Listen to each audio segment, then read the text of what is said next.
Okay, if you're an accounting student right now, I want you to listen up.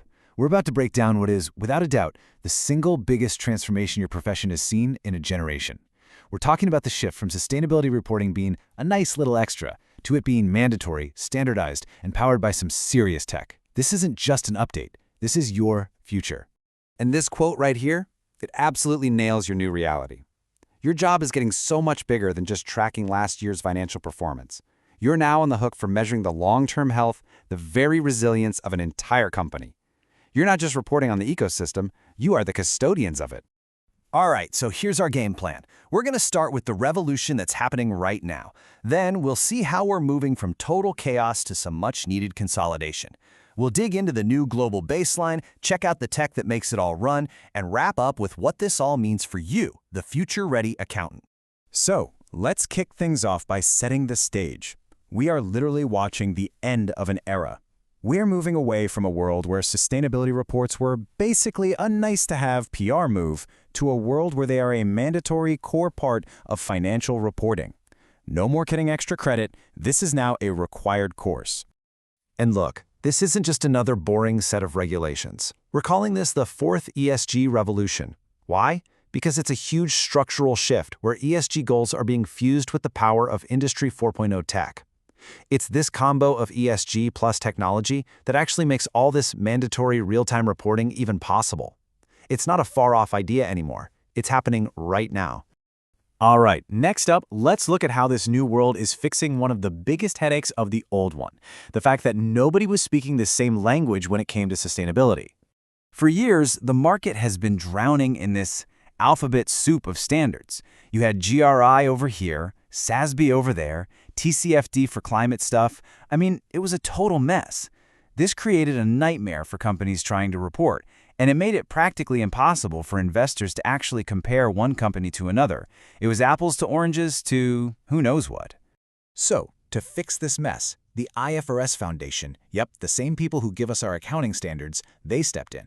They created the International Sustainability Standards Board, or ISSB, with one big mission: consolidate all those key frameworks, including things like the SASB standards, into a single global baseline.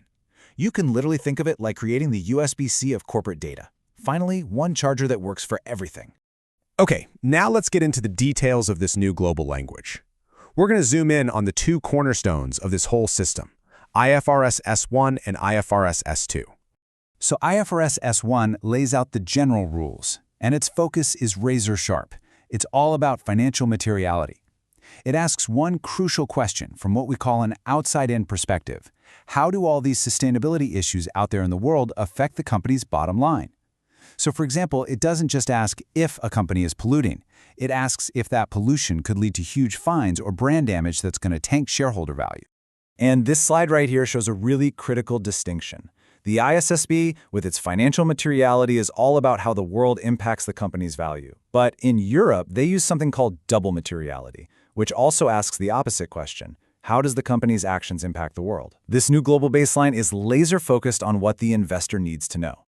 Next up is IFRS S2, which is the deep dive into climate. Now, the good news here is that this standard isn't built from scratch. It's built directly on the four pillars of the TCFD framework: governance, strategy, risk management, and metrics. And what that means is any company that's already using TCFD is way ahead of the curve. Now, this brings us to one of the biggest, most challenging parts of IFRS S2, the mandatory disclosure of Scope 3 emissions.